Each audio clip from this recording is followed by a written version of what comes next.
করতাম আমি আওয়ামী লীগ, এখন করি বিএনপি।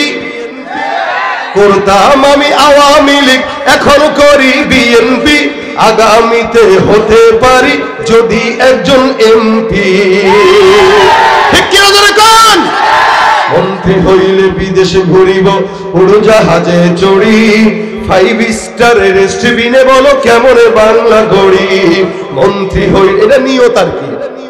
কিছু মুনাফিক আছে যারা ওই দল থাকে ওই দলের সভাপতি হয়, আবার পরের দল আসলে পরের দলের সেক্রেটারি হয়। এদের হালত হইল মুদাব্দাবিনা বাইনা যালিক, লা ইলাহা ইল্লা ওয়া ইলাহা ইল্লা, দুই নৌকা পাড়া অবশেষে পা ফাঁকা করে মারা যায়। ঠিক কি না বলেন?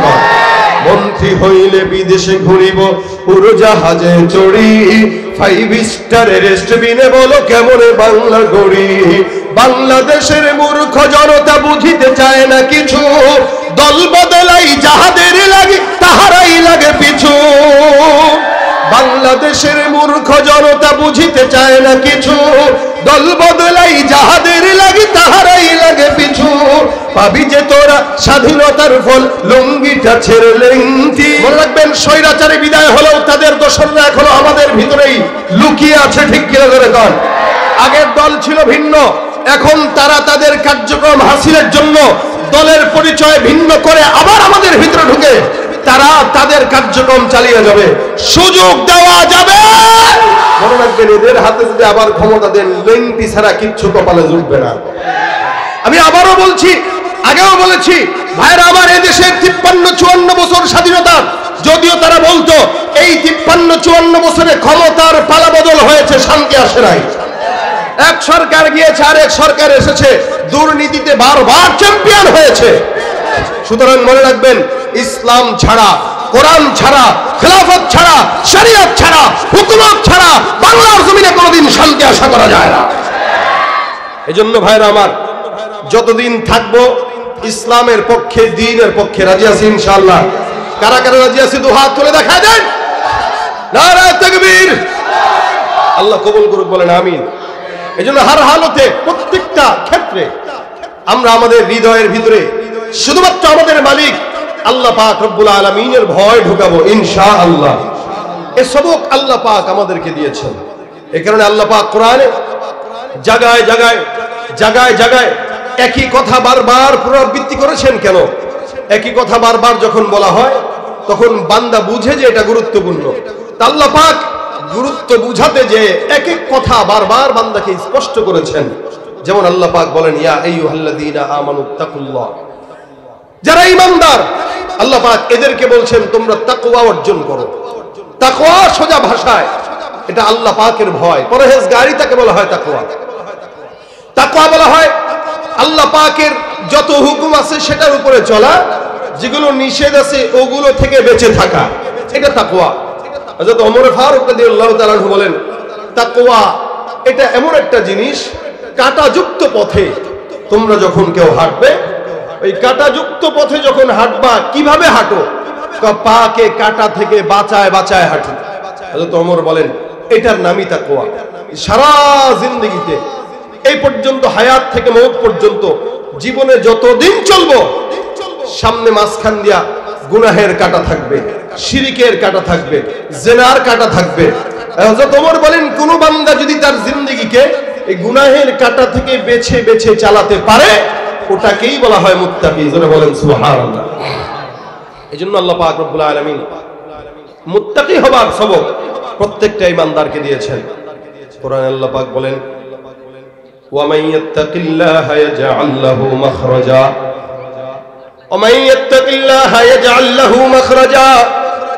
আমার আল্লাহ পাক বলেন, কোন বান্দা যখন আল্লাহকে ভয় করে, তাকওয়া অর্জন করে, আমার আল্লাহ পাক রব্বুল আলামিন তাকওয়া অর্জন করার কারণে ওই বান্দার সামনে যত বন্ধ দুয়ার, সব বন্ধ দুয়ারগুলোকে আল্লাহ পাক রব্বুল আলামিন সুন্দর করে খুলে দিয়ে দেন। ইমানদারেরা ভাইরা আমার, খুব বুঝবেন, এখানে আমরা যারা বসবাস করতেছি, আমরা যারা আছি, প্রত্যেকটা মানুষের সামনে বিপদ, প্রত্যেকটা মানুষ পেরেশানির মধ্যে থাকে, প্রত্যেকটা মানুষ বিপদগ্রস্ত, প্রত্যেকটা মানুষের দুঃখ আছে, কষ্ট আছে।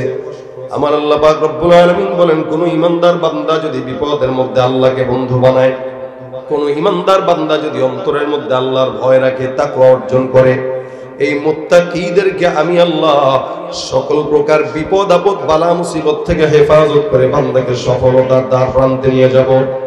এই জন্য আমার আল্লাহ পাক রব্বুল আলামিন মুমিনদেরকে সুন্দর করে ঘোষণা করে দেন, ইয়া আইয়ুহাল্লাযীনা আমানুত্তাকুল্লাহ। আল্লাহ পাক কাফেরদেরকে তাকওয়া অর্জন করার কথা বলেন নাই, ইহুদি নাসারাদেরকেও তাকওয়ার কথা অর্জন করার কথা বলেন নাই।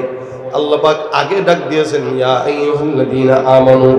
আল্লাহ পাক আপনার মতো আমার মতো নালায়েক না খানদানা চিজ বান্দাদেরকে এমন একটা মহব্বতের শব্দ দিয়ে ডেকেছেন, ওই শব্দটা কি বলে? মুমিন শব্দ। আল্লাহ পাক চাইলে এখানে অন্যান্য ইহুদি নাসারা খ্রিস্টান যারা আছে, যারা অন্য পয়গম্বরের উম্মত, তাদেরকে যেভাবে ডেকেছেন সেভাবে আমাকে ডাকতে পারতেন। আল্লাহ পাক রব্বুল আলামিন পূর্ববর্তী কিতাবগুলোতে অন্যান্য নবীদের উম্মতদেরকে বলেছেন ইয়া আইয়ুহাল মিসকিন। কখনো কখনো ফকির, কখনো মিসকিন, কখনো ভিন্ন ভিন্ন নাম দিয়ে ডেকেছেন, নাস শব্দ ব্যবহার করে ডেকেছেন। কিন্তু আপনার মতো আমার মতো আখিরি জামানার পয়গম্বরের উম্মত যারা, আমার আল্লাহ পাক আপনাকে আমাকে এত এত সম্মান দান করলেন, যার কারণে আল্লাহ পাক ইনসানও বলেন নাই, নাসও বলেন নাই, আল্লাহ পাক মিসকিনও বলেন নাই। আপনাকে আমাকে আল্লাহ পাক চমৎকার একটা নাম দিয়ে ডেকেছেন, ইয়া আইয়ুহাল্লাযীনা আমানু, অর্থাৎ হে ঈমানদারের দল। জোরে বলেন সুবহানাল্লাহ। আমার আল্লাহ পাক আপনাকে আমাকে নাম দিয়েছেন কি বলেন? মুমিন। কি দিয়েছেন?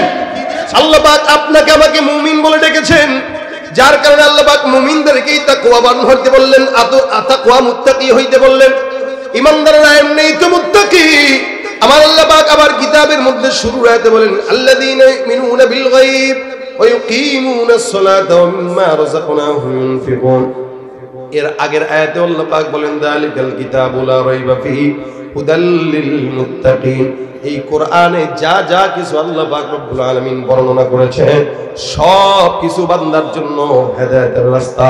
আর এই কোরআনটাই একমাত্র বান্দাকে মুত্তাকি বানানোর জন্য পথ প্রদর্শন হিসেবে কাজ করে। আপনি আমি এমনিই তো মুমিন, মুমিনরা তো এমনিই মুত্তাকি বলে না। না, মুমিন এক জিনিস, মুত্তাকি এক জিনিস। এখানে আমরা যতগুলো মানুষ আছি সবাই তো নিজেদেরকে ঈমানদার বলে দাবি করি, কিন্তু অনেক বান্দারা আছে যে অধিকাংশই নামাজ আদায় করে না। এমন এমন মানুষ আছে যারা ফজরের নামাজ পড়ে না, এমনকি জুমার দিনেও নামাজ পড়ে না। নিজেকে মুমিন দাবি করে, মুসলমান দাবি করে, জুমার নামাজ আদায় করে না। নিজেকে ঈমানদার দাবি করে, ফজর নাই, জোহর নাই, আসর নাই, মাগরিব নাই, এশা নাই, এরপরও ঈমানদার দাবি করে। আল্লাহ পাক রব্বুল আলামিন বলেন এই ঈমানদার যতই দাবি করুক না কেন, আমি আল্লাহ ঘোষণা করলাম ওয়া মিনান নাসি মান ইয়াকুলু আমান্না বিল্লাহি ওয়া বিল ইয়াউমিল আখির ওয়া মা হুম বিমুমিনিন। আল্লাহ পাক রব্বুল আলামিন বলেন মানুষের মধ্যে এমন একদল বান্দা থাকবে যারা নিজেরা নিজেদেরকে ঈমানদার বলে আল্লাহ পাক রব্বুল আলামিন বলেন তারা দাবি করবে। এরা মানুষকে বলে বেড়াবে আমিও মুমিন, সেও মুমিন, কিন্তু আমার আল্লাহ বলেন যতই মুমিন দাবি করুক না কেন, আমি আল্লাহ রব্বুল আলামিন বললাম এরা মুমিন নয়, এরা হলো মুনাফিক, এরা বেঈমান। মুমিনের লেবাস লাগায় দেয়, কিন্তু নামাজ নাই, রোজা নাই, হজ নাই, যাকাত নাই, গুনাহ করে, গীবত, শিকায়াত, পরনিন্দা, প্রতিহিংসা। আল্লাহ পাক রব্বুল আলামিন বলেন এই সমস্ত খারাপ বদগুণ যদি কারো মধ্যে থাকে সে মুত্তাকি হতে পারে না। মুত্তাকি বান্দা তো চিন্তা করবে হার হালতে আল্লাহ পাক রব্বুল আলামিন আমাকে দেখে, আপনাকে দেখে। একজন মুত্তাকি বান্দা নামাজের মধ্যে যখন দাঁড়াবে সে চিন্তা করবে দেখেন আল্লাহ। একজন মুত্তাকি বান্দা যখন গুনাহ করতে যাবে গোপনে চিন্তা করবে দেখেন আল্লাহ। এ মুসলমান, আল্লাহ পাক রব্বুল আলামিন এটাকেই মুত্তাকি বললেন, যেই মুত্তাকি ইবাদত বন্দেগী যা কিছু আছে প্রত্যেকটা পদক্ষেপে চিন্তা করবে আপনাকে আমাকে দেখেন কে। এ ভাইরা আমার, এই জন্য হাদিসে জিবরিলের মধ্যে রাসূল করিম সাল্লাল্লাহু আলাইহি ওয়াসাল্লামের কাছে জিবরিল ফেরেশতা এসে ডাক দিয়ে বলেন ইয়া রাসূলুল্লাহ মাল ইহসান, ইহসান কি জিনিস? আল্লাহর নবী ডাক দিয়ে বলতেছেন আনতা আবুদাল্লাহ কান্নাকা তারা ফাইন লাম তাকুন তারাহু ফাইন্নাহু ইয়ারাক। ইহসান এমন একটা জিনিস, তাকওয়া এমন একটা জিনিস, কোন বান্দা যখন ইবাদত বন্দেগী করবে আল্লাহ পাক রব্বুল আলামিনের কাছে সিজদায় পড়ে যাবে, দান সদকা করবে, এমন বান্দাটা, যে ব্যক্তিটা প্রত্যেকটা ইবাদতের মধ্যে চিন্তা করবে কি আনতা আবুদাল্লাহ কাআন্নাকা তারা। আল্লাহ রাসূল বলেন তাকওয়া এমন একটা জিনিস যে তুমি ইবাদতের মধ্যে আল্লাহ পাক রব্বুল আলামিনকে দেখতেছো। আর যদি হালতটা এমন না হয়, ফা ইল্লাম তাকুন তারাহু ফা ইন্নাহু ইয়ারাক, হালতটা যদি এমন না হয় তুমি তোমার আল্লাহকে দেখো। আমার আল্লাহর হাবিব সাল্লাল্লাহু আলাইহি ওয়াসাল্লাম বলেন, ইবাদতের মধ্যে এমন খেয়াল রাখো তুমি তোমার আল্লাহকে না দেখলেও প্রত্যেকটা ইবাদতের মধ্যে তোমার মাওলায়ে তোমারে দেখতেছেন। সুবহানাল্লাহ। দেখেন কে? আল্লাহ। নামাজের মধ্যে আল্লাহ পাক রব্বুল আলামিন দেখেন, এটাই হলো মুত্তাকির কারবার। রাসূল সাল্লাল্লাহু আলাইহি ওয়াসাল্লাম একবার নামাজের মধ্যে দাঁড়াইলেন মসজিদ নববীর মধ্যে, সাহাবা জয়েন পিছনে, রাসূল করিম সাল্লাল্লাহু আলাইহি ওয়াসাল্লাম নামাজ আদায় করতেছেন, সাহাবা জয়েন পিছনে দাঁড়ানো। রাসূল নামাজের মধ্যে কি যেন ধরতে যাবেন, কি যেন খাইতে যাবেন, এরকম একটা হাল। কিন্তু আল্লাহ রাসূল সাল্লাল্লাহু আলাইহি ওয়াসাল্লাম নামাজের মধ্যে আবার হাত বাড়ায় না। কিন্তু কখনো কখনো দেখা যায় সাহাবা আজমাইন পিছন থেকে তাকায় তাকায় দেখে রাসূল করিম সাল্লাল্লাহু আলাইহি ওয়াসাল্লাম মুখটা নাড়াইতেছেন। নামাজ হয়ে গেল, সাহাবা আজমাইন প্রশ্ন করলেন, ইয়া রাসূলুল্লাহ, নামাজের মধ্যে আপনাকে দেখলাম কেন যেন আপনার দাড়ি মুবারক নড়ে, আপনি কেমন যেন মুখটা সামনের দিকে আগায় নিতেছেন। আল্লাহ রাসূল সাল্লাল্লাহু আলাইহি ওয়াসাল্লাম বলেন, কিভাবে বুঝলা? সাহাবা আজমাইন ডাক দিয়া বলেন, বিতাহরিকিল লিহিয়া, আপনার দাড়ি মুবারক নড়াচড়া করতো, আমরা যার কারণে বুঝতে পারছি আপনি কিছু একটা ধরতে যাবেন অথবা খেতে যাবেন। আমার পয়গম্বর ডাক দিয়ে বলে, সাহাবা আজমাইনের দল, তোমরা যা দেখেছো সত্য দেখেছো, ভালোই দেখেছো। সাহাবা আজমাইন পয়গম্বর নামাজ আদায় করতো পিছন থেকে আর চোখে তাকায় তাকায় দেখতেন। হ্যাঁ, এটাও সাহাবা আজমাইনদের জন্য ইবাদত ছিল, কারণ আমার পয়গম্বর নামাজের মধ্যে কেমনে তাকবীর উঠায়, কেমনে রুকুর মধ্যে যায়, কেমনে সিজদা যায়, এটা যদি সাহাবা আজমাইন না দেখতো আপনাকে আমাকে বর্ণনাও করতে পারতো না। সাহাবা আজমাইন প্রত্যেকটা পদক্ষেপ পয়গম্বরকে ফলো করতেন। আল্লাহ রাসূল সাল্লাল্লাহু আলাইহি ওয়াসাল্লাম বর্ণনা করেন, সাহাবারা আমি যখন নামাজের মধ্যে আমার গালটা সামনের দিকে নিয়ে একবার, পিছনের দিকে নিয়ে একবার, আল্লাহর কসম নামাজের মধ্যে এমন ধ্যানের মধ্যে আমি নামাজ আদায় করতেছিলাম, আমি তাকায় তাকায় দেখলাম আল্লাহ পাক জান্নাত থেকে আঙ্গুর ফলের থোকাগুলো আমি পয়গম্বরের চোখের সামনে তুলে ধরেছে। রাসূল নামাজের মধ্যে দেখতেছেন জান্নাতের নিয়ামত। নামাজের হালতটা কতটা মুত্তাকি আর তাকওয়াওয়ালা হইলে পরে জান্নাতের নিয়ামত আল্লাহর হাবিব চোখে দেখতেছেন। আর আমরা নামাজের মধ্যে তো মসজিদের সামনে যত ক্যালেন্ডার আছে সব ক্যালেন্ডার পড়া হয়ে যায়, সামনে এই ক্যালেন্ডার, ওদিকে ওই ক্যালেন্ডার, একবার নামাজের মধ্যে দাঁড়া, একবার সামনে তাকায় দেখে লালবাতি জ্বলাকালীন সুন্নতের নিয়ত করা নিষেধ, একবার ওদিকে চোখ, আরেকবার ক্যালেন্ডারে চোখ, আরেকবার সামনের ওই জায়গায় মোবাইল বন্ধ রাখুন, যে দেখছে লেখা, এখন মোবাইলটা কি খোলা না চালু দেখি, বন্ধ, তখন মোবাইল পকেটে হাত দেয়।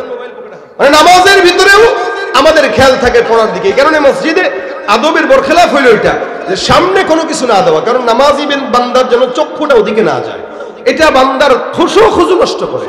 খুশু খুজু নষ্ট যখন হয়, ওই নামাজ কতটুকু কবুল হয় এটা আল্লাহ মাবুদ জানে, আর সে জানে। এই জন্য আল্লাহ রাসূল সাল্লাল্লাহু আলাইহি ওয়াসাল্লাম বলেন, মুত্তাকি হও, এমন ভাবে ইবাদত করো যেন তোমার মাওলা দেখে অথবা তুমি তোমার মাওলারে দেখো।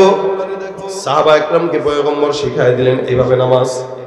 এই জন্য আল্লাহ রাসূল সাল্লাল্লাহু আলাইহি ওয়াসাল্লাম বান্দাকে বলেন, বান্দা হার হালতে ইবাদত করবা, নামাজ শুধু নয়, দান করবা, সদকা করবা, যাকাত দিবা, এলাকার মধ্যে কোনো মানুষের সঙ্গে বন্ধুত্ব করবা। ওই বন্ধুত্ব করতে যেও তাকওয়া অর্জন করা দরকার আছে। কারণ আপনি যাকে বন্ধু বানাইতেছেন, দেখেন সে মুসলমান নামে আবার ইহুদি নাসারাদের গোলাম কিনা, মুসলমান নামে আবার কোন গুনাহের কার্যক্রমে আছে কিনা। আপনি যাকে বন্ধু বানাবেন, আল্লাহ পাক রব্বুল আলামিন বলেন, ইয়া আইয়ুহাল্লাযীনা আমানুত্তাকুল্লাহা ওয়া কুনু মাস সাদিকিন। যত সত্যবাদী আছে, এক নম্বর তোমরা ঈমানদারেরা তাকওয়া অর্জন করো। আর এই তাকওয়াটা অর্জন করতে গেলে মুত্তাকি যারা আছে এদেরকে বন্ধু বানাও। আমরা আমাদের সমাজে বন্ধু বানাচ্ছি কাদেরকে? যে সিগারেট খায়, যে গাঁজা খায়, ইয়াবা খায়, ফেন্সিল খায়, হ্যানত্যান খায়, আগডুম বাগডুম করে, এই সমস্ত লোকদেরকে বন্ধু বানাই, যার কারণে ও যেমন আমিও তেমন। অথচ বন্ধু যদি কোনো নামাজি হয়, জিকিরওয়ালা হয়, ইমানদার হয়, তাহলে ওই বান্দাটা বন্ধুর কারণেই জান্নাতে যাবে। বন্ধু এমন ভালো একটা জিনিস, আল আখিল্লাউ ইয়াওমাইদিন বা'দুহুম লিবা'দিন আদুউন ইল্লাল মুত্তাকুন। আল্লাহ পাক বলেন, বন্ধু তো এরকমই হওয়া দরকার। মুত্তাকি বন্ধু হবে, ইমানদার বন্ধু হবে, নেককার বন্ধু হবে। নেককার আর বদকার বন্ধু হইতে পারে না। মুসলমান হিন্দু বন্ধু হইতে পারে না। মুসলমান ইহুদি বন্ধু হইতে পারে না, মুসলমান খ্রিস্টান বন্ধু হতে পারে না। আমরা তো এখন ব্রড মাইন্ডের নাম দিয়া বিধর্মীদেরকে বন্ধু বানাই দিচ্ছি, ইহুদিদেরকে বন্ধু বানাচ্ছি, হিন্দুদেরকে বন্ধু বানাচ্ছি। তাদের দলের বন্ধু যারা, তাদেরকে তারা বন্ধু বানাবে। আল্লাহ পাক বলেছেন, লা তাত্তাখিযুল ইয়াহুদা ওয়ান নাসারা আউলিয়া বা'দুহুম আউলিয়াউ বা'দ। খবরদার, ইহুদি নাসারাকে বন্ধু বানানো যাবে না। কেন? আল্লাহ নিজেই পরিচয় বলে দিয়েছেন, ওরা ওদের বন্ধু, তারা তাদের বন্ধু, ওরা একে অপরের বন্ধু।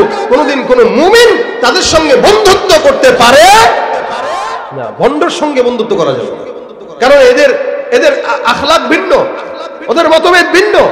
মাজারে যায়, সিজদা দেয়, বন্ধু বানানো যাবে? ঈমান নষ্ট হওয়ার সম্ভাবনা আছে না নাই?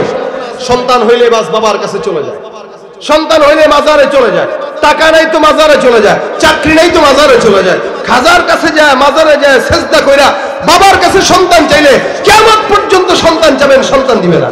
পারবে দিতে? পারবে দিতে? এজন্য বন্ধু কাকে বানাচ্ছে এটা আপনার আমার চিন্তা করা দরকার। কুনু মা'আস সাদিকিন, এমন বান্দাকে বন্ধু বানাবো যারা সিদ্দিকিন, এমন মানুষকে বন্ধু বানাবো যারা জাকিরিন, এমন মানুষকে বন্ধু বানাবো যারা জিকির করে, তেলাওয়াত করে, আলেম, এদেরকে বন্ধু বানান। অন্তত উলামা ইকরামদের সঙ্গে বন্ধুত্বের সম্পর্কের কারণে বলতে পারবেন, উহিব্বুস সালিহিনা ওয়া লাস্তু মিনহুম লাআল্লাল্লাহ ইয়ারযুকুনি সালাহা। আয় আল্লাহ, আমি সালিহিনদেরকে ভালোবাসতাম, আমি নেককারদেরকে ভালোবাসতাম, জিকিরওয়ালাদেরকে ভালোবাসতাম। হয়তো তুমি এই উসিলায় আমাকে রিজিক দিবা, হয়তো তুমি এই উসিলায় আমাকে মাফ করবা, হয়তো তুমি এই উসিলায় আমাকে তাদের সাথে জান্নাত দান করবে। এজন্য নেককারদের সঙ্গে বন্ধুত্ব করা, আল্লাহওয়ালা বুজুর্গদের সঙ্গে বন্ধুত্ব করা, পরহেজগারীদের সঙ্গে বন্ধুত্ব করা। এমন মানুষের সঙ্গে বন্ধুত্ব করছে যে লোকটা চায়ের দোকানে বসলে সারাদিন গীবত ছাড়া আর কিছু করে না। একটা মজলিসে বসলো, গীবত, পরনিন্দা, প্রতিহিংসা, যা বাস ও যা করে, ওর বন্ধু তা শিখে। অথচ অন্যের চিন্তা নিয়ে আমরা কত বিভোর, কিন্তু নিজের চিন্তা, আমার শরীরে কত গুনার দাগ, এই নিয়ে আমার কোনো চিন্তাও নাই। আমার যে এত গুনাহ, আমার যে এত অন্যায়, আমার যে এত পাপ, আল্লাহ পাক এটা ক্ষমা করবে কিনা এটারও তো আমার গ্যারান্টি নাই। কিন্তু আমি আরেকজন মুমিন ভাইকে, তার দোষ কোন জায়গায় আছে, কি আছে না আছে, আর এখন তো ফেসবুকের জামানা, যা কিছু আছে, কোনো অন্যায় যদি কেউ কারোটা পায় তাহলে হয়েছে কাম, বাস কমেন্টে এসা এই কথা বলার কেউ নেই যে ভাই আল্লাহর রাস্তায় কেউ কারো গীবত করেন না, শিকায়াত করেন না, প্রতিহিংসা করেন না, এটা বলার কেউ নাই। কিন্তু কমেন্টে এসে একটা কথা বলে যে ভাই লিংক শেয়ার করেন। কি বলেন আপনারা? দেখেন না এগুলো? লিংক শেয়ার করেন মানে কেউ অন্যায় করছে, আমি সেটা লিংক খুঁজতেছি কেন? আরো 10 জনকে ফরওয়ার্ড করার জন্য, শেয়ার করার জন্য। একজন মানুষ অন্যায় করলো, গুনাহ করলো, গোপন গুনাহ, এটা আপনি জানার পরে ফরওয়ার্ড করতেছেন যেন আরো মানুষ শিখে। জানেন, এই সমাজের মিডিয়াগুলো যদি না থাকতো, আর আমাদের দেশে যেগুলো নাচে, ডিগবাজি দেয়, নায়ক নায়িকারা খুদে, এই সমস্ত নায়ক নায়িকাদের যত কিছু আছে, এগুলো যদি আমাদের দেশের সংবাদ মাধ্যম প্রচার না করতো, এই দেশে এত নোংরামি ছড়াইতো না। এরা প্রচার করে, ওরা কে দুধ খাওয়াইলো, কে হাঁসের গোস্ত রান্না করলো, কে কোন জায়গায় যায় পার্টি করলো, কে কেক কাটলো, ওগুলো প্রচার হয়। কিন্তু বাংলার বিশ্বের বুকে বাংলাদেশকে 1 নম্বরে উঁচু করে যে সমস্ত মুআজ আর তাকরিমরা কোরআনের প্রতি যে 1 নম্বর হয়, এদের কোনো প্রচারণা এই সমস্ত হলুদ মিডিয়ারা করে না। করে হলো ওদেরটা, যারা ডিগবাজি দেয়, হেলিকপ্টারের সামনে দাঁড়ায়, যারা অন্যায় করে, নোংরামি ছড়ায়, এদের প্রচারণা এই দেশে আছে। এদেশে হিরো আলমের প্রচারণা আছে, তাকরিমের প্রচারণা নাই। এই জন্য এ সমস্ত অকাল কুষ্মাণ্ড যারা, যাদের না কোনো ফ্যামিলি ব্যাকগ্রাউন্ড আছে, যার দ্বীনের বুঝ আছে না, এদের দ্বারা কোনো মানুষের সমাজ সেবামূলক কাজ হয়, এদেরকে আপনারাও বয়কট করবেন, এদের কোনো জিনিস দেখবেনও না, প্রচারও করবেন না, কিচ্ছু করবেন না। যা কিছু করবেন, ইসলাম যেদিকে ওদিকের প্রচারণা হবে, ঠিক কিনা জোরে কর। তাহলে সমাজের মানুষ ভালোটা শিখবে। এ সমাজে খুন ধর্ষণ বাড়ছে কখন থেকে? যখন প্রচার হওয়া হয়ে বাড়ছে। প্রচার না হলে দেখতেও না, শিখতেও না, বাড়তেও না। যেহেতু প্রচার হয়েছে, দেখছে, শিখছে, তারপরে ঘটাইছে। আল্লাহ পাক হেফাজত করুক বলেন আমিন। এই কারণে বন্ধুটা মুত্তাকি হওয়া চাই। আল্লাহ পাক বন্ধুকে মুত্তাকি বানাইতে বলছেন। কুনু মাস সাদিকিন। নেক কাজের বন্ধু যদি বানান, বন্ধুর কারণে বন্ধু জান্নাতে যায়। নেক কাজ ছোট হোক, তাকওয়ার সাথে কেউ যদি করে তো ওই নেক কাজ বান্দাকে অতীতের সব গুনাহ মাফ করে, বিপদ থেকেও হেফাজত করে। সুবহানাল্লাহ।